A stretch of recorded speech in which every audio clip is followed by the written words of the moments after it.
आता आपल्या आवडत्या मालिकेचे संपूर्ण भाग मालिका प्रसारित झाल्यानंतर लगेचच पाहू शकता फक्त सन नेक्स्ट वर. भारतातील प्रेक्षकांसाठी मोफत सेवा.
आराध्या, अगं आमटी केली होती ना, ती दिसत नाही इथे कुठे. हो हो आणते. आणा पटकन. हो मम्मी.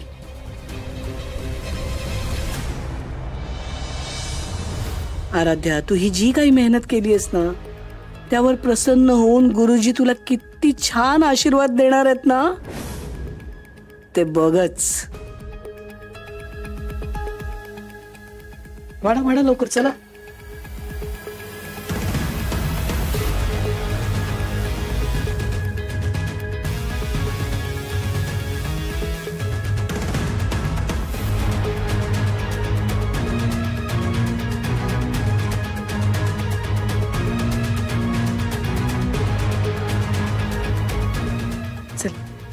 गुरुजी सुरू कर.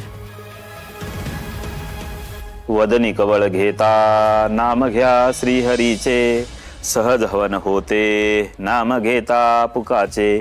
जीवन करी जीवित्वा अन्न हे पूर्ण ब्रह्म, उदर भरण नोहे जानिजे यज्ञ कर्म. बोला पुंडलिका वरदेव हरी विठ्ठल श्री ज्ञानदेव तुकाराम. पंढरीनाथ महाराज की जय. सावकाश होऊ दे.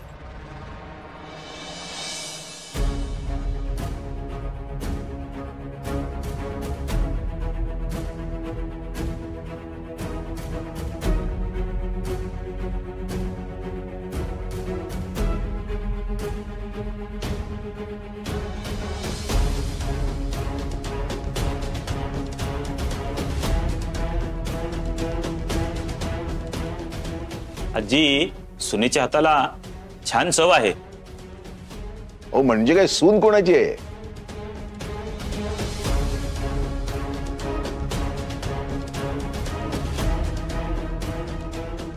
खीर पण छान बनवली हो. हो तर आमच्या सुनबाईंची कमाल, दुसरं काय.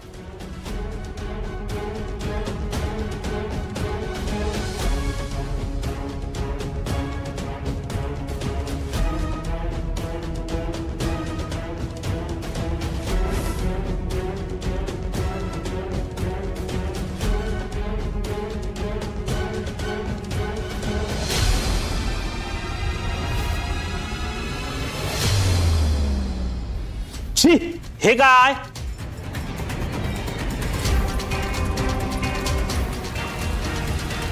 काय झालं गुरुजी? जेवणात केस?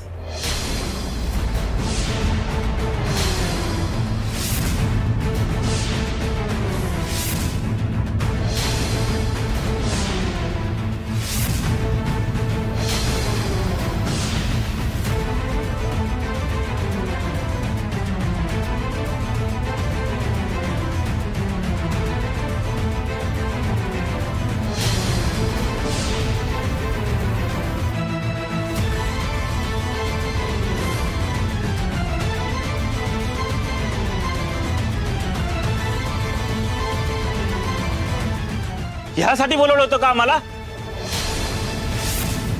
घरी आलेल्या गुरुजींना हे असे जेवण वाटता तुम्ही? अहो, हा अपमान आहे आमचा. जेवण बनवताना काही नियम पाळावायचे असतात. स्वच्छता हा त्यातला पहिला नियम. घरातल्या स्त्रियांनी जेवण बनवताना त्यांचे केस बांधावेत, हे एवढे साधं कळत नाही? जेवणावरची वासनाच उडाली माझी. चला. गुरुजी, गुरुजी चुकलं माझं, मला माफ करा. पण प्लीज असं जेवणाच्या ताटावरून उठून जाऊ नका. मी दुसरी ताटं वाढते तुमच्यासाठी, पण जाऊ नका प्लीज. नाही, आता ते शक्य नाही. मी हात जोडते तुमच्या पुढे, हवं तर तुमच्या पाया पडते, पण असे रागावून जाऊ नका प्लीज. गुरुजी, गुरुजी जाऊ नका, माफ करा. हे बघा गुरुजी. आजी, आम्हाला माफ करा, पण हे असं जेवण आम्ही जेवू शकत नाही.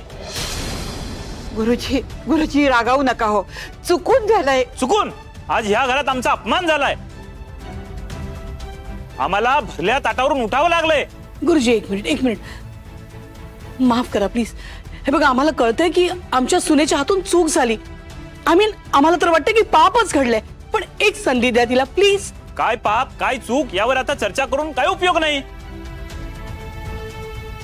निदान सरनाईकांच्या घरात असं काही घडेल असं आम्हाला स्वप्नात देखील वाटलं नव्हतं.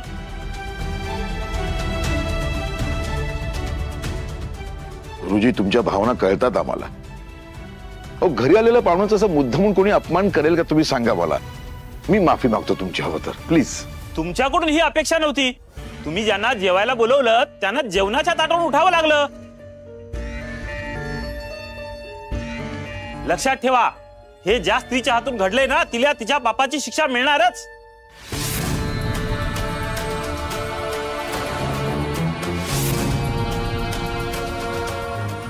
चला. गुरुजी, अरे देवा, आई. गुरुजी, गुरुजी ऐका. गुरुजी असं चिडून जाऊ नका, ऐका माझं. गुरुजी.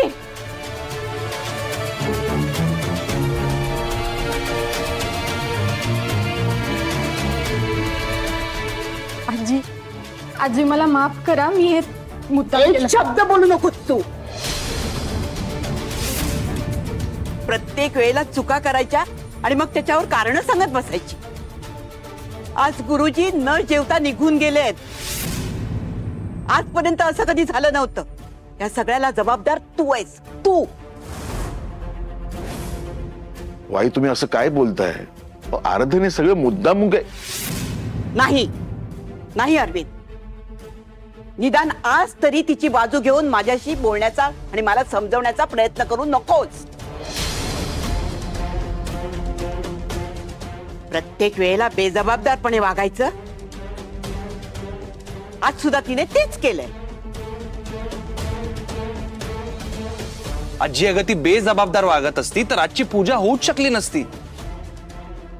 ती पण माणूसच आहे, झाली असेल एखादी चूक. हो ना ग आई. श्रेयस, अरे तिने स्वतःहून जबाबदारी घेतली होती ना, मग ती पूर्ण करायला नको का? हा, जेवण करताना सुद्धा काही नियम असतात, ते पाळावे लागतात. आजी, अहो मी खरंच सांगते, मी केस बांधूनच स्वयंपाक केला होता. मला नाही माहित हे सगळं कसं घडलं. आजी, मी तिची बाजू घेतोय असं नाही, पण मी स्वतः पाहिलं होतं तिने केस बांधलेलं. त्याच्याशी माझं काही देणे घेणं नाहीये.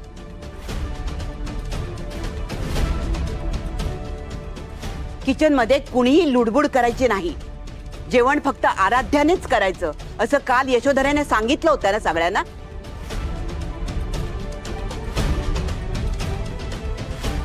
आणि तुम्हीही सांगितलं होतं. आज आराध्याने एकटीने स्वयंपाक केलाय, सांगितलं होतं ना. मग केस कुणाचा असणार आहे? हिचाच असणार ना. हो ना. आज एवढी वाईट गोष्ट घडलीये, तुमच्या लक्षात येते का?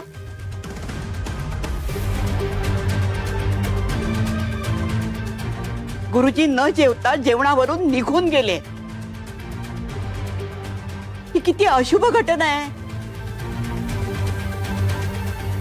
आपण पूजा कशासाठी केली होती सांगा ना? कशासाठी केली होती? सगळ्यांच्या सुखासाठी ना. या घरावर येणाऱ्या संकटांना दूर करण्यासाठी ही पूजा केली होती ना. काय उपयोग झाला? सगळं वाया गेलं, सगळं वाया गेलं.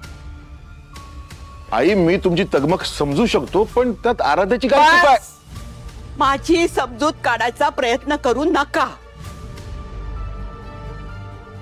मला कुणाचं काहीही ऐकायचं नाही.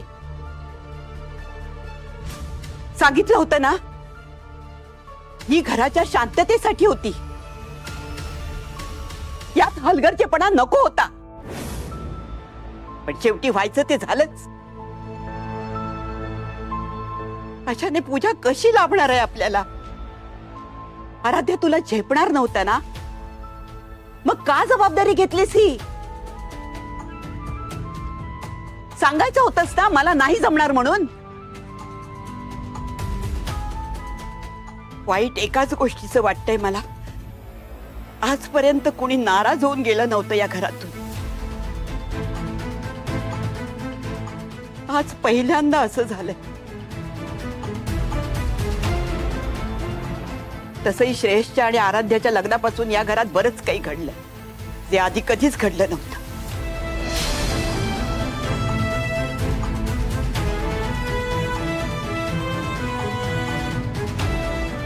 काही नाही, आपलंच नाणं खोट, नशीब, दुसरं काय. आई आई अगं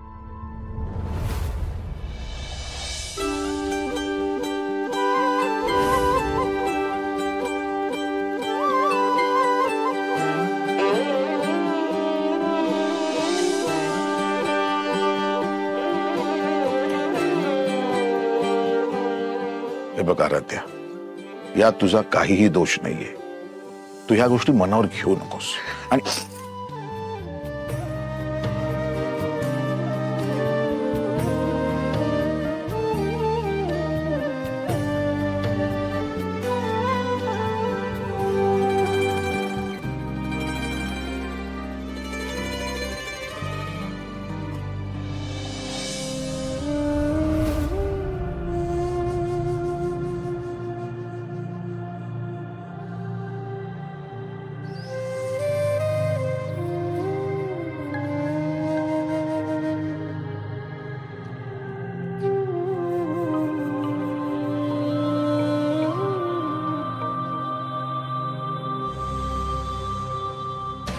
रडतेस? नाही. खरंच?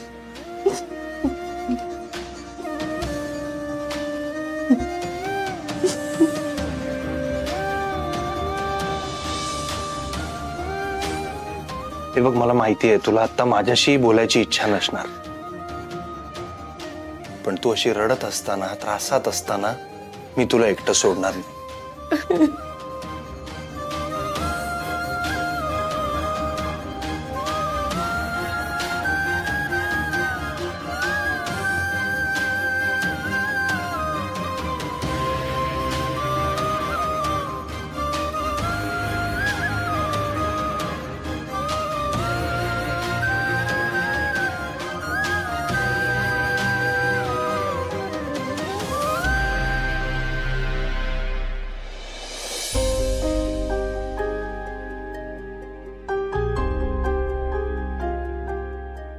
खरं सांगू, तू नीट सगळी काळजी घेऊन सगळे नियम पाळून स्वयंपाक केला असणार याची पूर्ण खात्री आहे मला. पण जे व्हायचं होतं ते झालंच ना. मी सगळं किती मनापासून केलं होतं. हे बघ आराध्या, तू कोणालाही आन्सरेबल नाहीयेस, मला तर नाहीच नाही. पण मला सांग, रडून काही होणार आहे का? मला काळजी वाटते. कसली काळजी वाटते? आजवर या घरात आल्यापासून आजींनी माझ्यावर एवढं प्रेम केलंय, अगदी माझ्या आजी सारखी माया लावलीये, सगळं सांभाळून घेतलंय, मला आधार दिलाय. आणि जे सगळं घडलं त्यामुळे आता हे सगळं माझ्याकडून हिरावलं जाणार याची भीती वाटते श्रेयस मला. कळतंय मला, हे जे काही घडलंय त्यामुळे आजी तुझ्याबद्दल वाईट विचार करेल, तिचं तुझ्याबद्दलचं मत बदलेल, हीच काळजी वाटते ना तुला? खरं सांगायचं तर मलाही वाटते, पण आराध्या पण काय श्रेयस, बोल ना. तुझ्या बाबतीत हे सगळं कोणीतरी मुद्दामून करतंय असं वाटतंय मला. हे फक्त तुला वाटतंय, पण प्रत्येक वेळी काही घडलं तरी मला स्वतःला सिद्ध करावं लागतंय की जे काही घडलं त्यात माझी चूक नव्हतीच. हे बघ, यातून काहीतरी मार्ग काढू आपण, पण एक लक्षात ठेव, या सगळ्यात मी तुझ्या बरोबर आहे. एकदा केलेली चूक मी पुन्हा करणार नाही. कुठली चूक? कसली शहानिशा न करता तुझ्यावर संशय घेण्याची, तुझ्यावर आरोप करण्याची, तुझ्याशी भांडण्याची चूक मी केली आहे. मी पुन्हा असं कधीही वागणार नाही आराध्या. मी कधीच तुझ्याबद्दल चुकी समज करून घेणार नाही.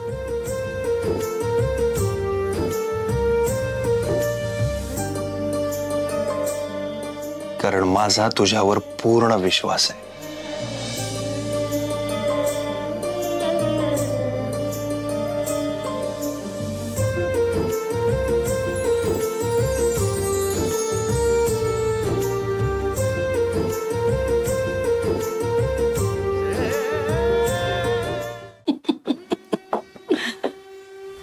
आराध्या, काय म्हणाली होतीस?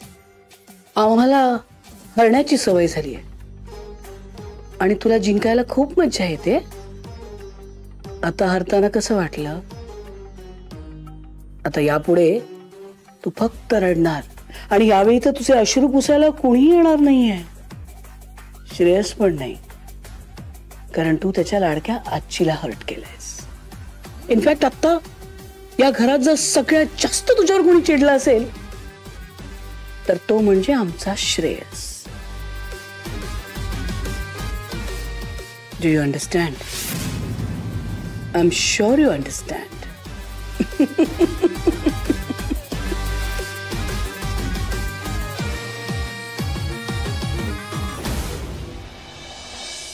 बस,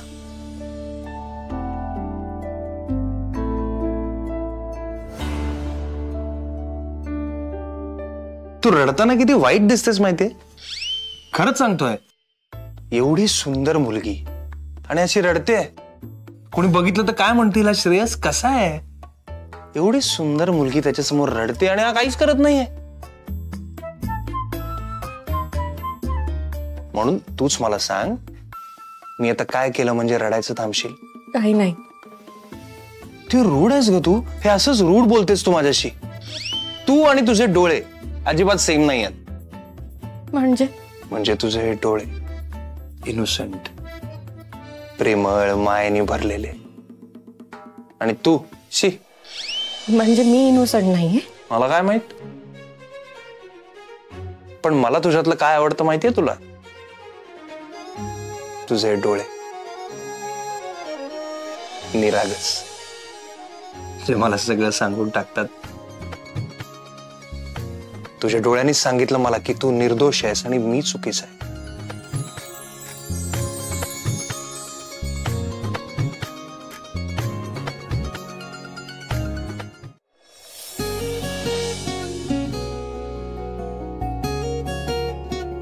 त्यामुळे मी आता काय करणार आहे माहितीये का?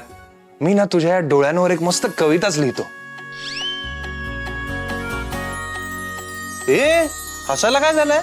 तुला वाटतं मला कविता लिहिता येणार नाही? नाही. मग गाणं? तुझा विश्वास नाहीये की काय माझ्यावर? मनात आणलं ना तर कविताच नाही, गाणं पण लिहू शकतो मी. आता तुला लिहूनच दाखवतो मी. सुंदर डोळे, इनोसेंट, माय फूट. हे सुंदर डोळे आता तुला परत कधीच सुंदर दिसणार नाही श्रेयस. Trust me.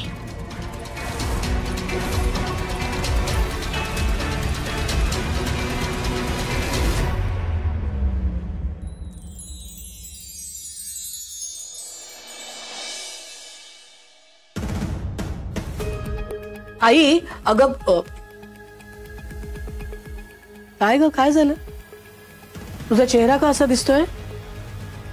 काही नाही ग, नम्रताच्या विचाराने रात्रभर झोपच नाही आली मला. आई तू पण ना छोट्या छोट्या गोष्टी किती मनाला लावून घेशील. Just relax. बरं तू एक काम कर, तू बस, आम्ही नम्रताला सांगतो तुझ्यासाठी छान कॉफी बनवायला. ओके? नको, मला कॉफी नको, तिच्या हातचं काहीच नको. तिच्या हातचं काही घ्यायचं म्हणजे भीतीच वाटते मला आता. आई तुला वाटतंय तेवढं काही नाही ग, तू उगाच टेन्शन घेतेस. उगाच काल एवढ्याशा गोष्टीवरून केवढं रामायण केलं तिने. अशा व्यक्तीला घरात ठेवणं चुकीचं आहे. चुकीचं नाही, धोक्याचं आहे. काय कधी कसं वागेल काही सांगता यायचं नाही. आई आपण काल तिला चांगली समज दिली आहे की नाही? मान खाली घालून बिचारी निघून गेली. कशावरून तिचं नाटक नसेल हे? आली तेव्हा असाच आवडला होता तिने सारसूतपणाचा. तुझ्यासाठी उपास केला तिने. सगळ्यांची केवढी काळजी घेत होती ना. पण सगळा बनाव होता. अरविंदच्या आणि श्रेयसच्या बाबतीत जीवावर बेतलं असतं तर काय करणार होतो आपण?